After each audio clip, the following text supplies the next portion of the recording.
भ्रष्टाचार के खिलाफ कभी अन्ना ने चलाया आंदोलन। इसी अन्ना आंदोलन से निकले अरविंद केजरीवाल। आम आदमी पार्टी बनाकर राजनीति में उतरे केजरीवाल। फिर बच्चों की खाई कसम नहीं करेंगे कांग्रेस से गठबंधन। और अब वही केजरीवाल कांग्रेस के कदमों में गिर गए।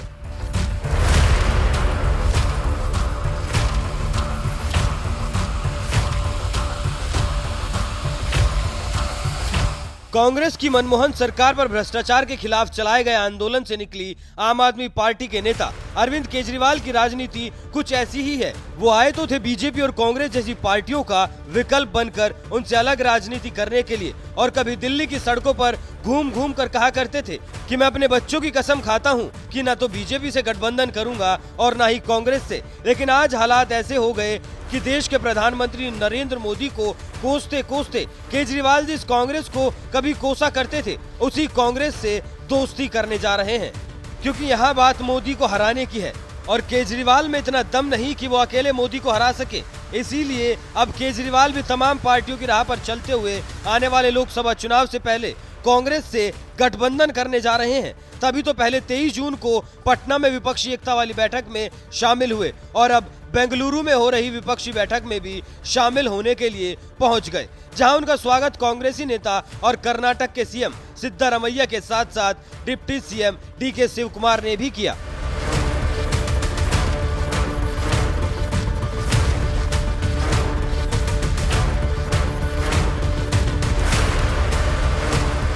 कांग्रेस नेताओं के सामने हाथ जोड़ने वाले केजरीवाल को देखकर क्या आपने कभी सोचा था कि खुद को कांग्रेस का विकल्प बताकर राजनीति में उतरे यही अरविंद केजरीवाल एक दिन कांग्रेस के आगे घुटने टेक देंगे और उसके साथ मिलकर मोदी को हराने की रणनीति बनाने के लिए विपक्षी पार्टियों की बैठक में शामिल होंगे।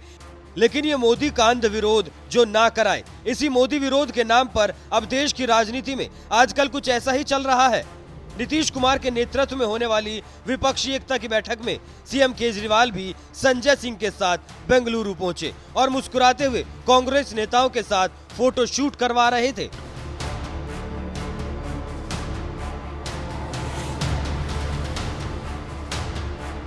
कांग्रेस नेताओं के साथ मीडिया के सामने पोज दे रहे केजरीवाल के बारे में एक बात और आपको बता दें, ये वही केजरीवाल हैं जो कभी डंके की चोट पर कहा करते थे कि जांच करवानी है तो सोनिया गांधी को गिरफ्तार करो, 2 दिन उसका इंटेरोगेशन करो, पता चल जाएगा किस किस से रिश्वत ली है।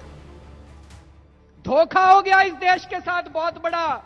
बंद कर दो सीबीआई, बंद कर दो एनफोर्समेंट डायरेक्टोरेट, बंद कर दो सारी जांच एजेंसियां, बंद कर दो एसीबी। अगर तुमसे जांच नहीं होती तो जांच करानी है, सोनिया गांधी को गिरफ्तार करो, 2 दिन उसका इंटेरोगेशन करो, देखो पता चल जाएगा किस किस ने रिश्वत लिया और किस किस ने। कभी कांग्रेस आलाकमान सोनिया गांधी को जेल भेजकर उनसे पूछताछ कराने की मांग करने वाले केजरीवाल जिस तरह से अब उसी कांग्रेस के साथ विपक्षी एकता की बैठक में शामिल हो रहे हैं, उसे देखकर लग रहा है या तो कांग्रेस अपनी नेता सोनिया गांधी का अपमान भूल गई या फिर केजरीवाल की नजर में अब कांग्रेसी नेता भ्रष्टाचारी पाक साफ हो गए। इसलिए जिस कांग्रेस के बारे में केजरीवाल कहा करते थे कि बच्चों की कसम खाता हूं, कभी कांग्रेस के साथ गठबंधन नहीं करूंगा, आज उसी कांग्रेस के साथ गठबंधन करने जा रहे हैं। बहरहाल राजनीति बदलने आए केजरीवाल जिस तरह से मोदी विरोध के चक्कर में खुद की राजनीति बदलते जा रहे हैं, उस पर आपका क्या कहना है? अपनी राय हमें कमेंट कर जरूर बताएं। साथ ही पीएम मोदी ने इस विपक्षी एकता पर क्या कुछ कहा, आइए आपको सुनाते हैं। कहीं से कहीं पहुंच सकता था, और ये मैं बहुत जिम्मेवारी से कह रहा हूं, कहीं से कहीं पहुंच सकता था। हम भारतीयों के सामर्थ्य में कभी कोई कमी नहीं रही है, लेकिन सामान्य भारतीय के इस सामर्थ्य के साथ हमेशा भ्रष्टाचारी और परिवारवादी पार्टियों ने अन्याय किया। आज देश के लोग 2024 चुनाव में फिर एक बार हमारी सरकार वापस लाने का मन बना चुके हैं, निर्णय ले चुके हैं। ऐसे में भारत की बदहाली के जिम्मेदार कुछ लोग अपनी दुकान खोलकर बैठ गए हैं। इन्हें देखकर मुझे एक कविता की कुछ पंक्तियां याद आती हैं। एक कवि महाशय ने अवधी में लिखा था, ये अवधी भाषा में लिखी गई कविता है। गायित कुछ है, हाल कुछ है, लेबिल कुछ है, माल कुछ है। 24 के लिए 26 होने वाले राजनीतिक दलों पर यह बड़ा फिट बैठता है। गायित कुछ है, हाल कुछ है, लेबिल कुछ है और माल कुछ है। यानी गाना कोई और गाया जा रहा है, जबकि सच्चाई कुछ और है। लेबल किसी और का लगाया गया है, जबकि प्रोडक्ट कुछ और ही है। इनकी दुकान की यही सच्चाई है। इनकी दुकान पर 2 चीजों की गारंटी मिलती है।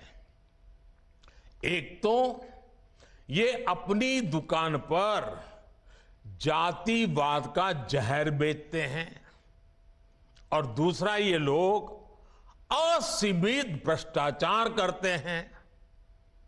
आजकल ये लोग बेंगलुरु में जुटे हैं।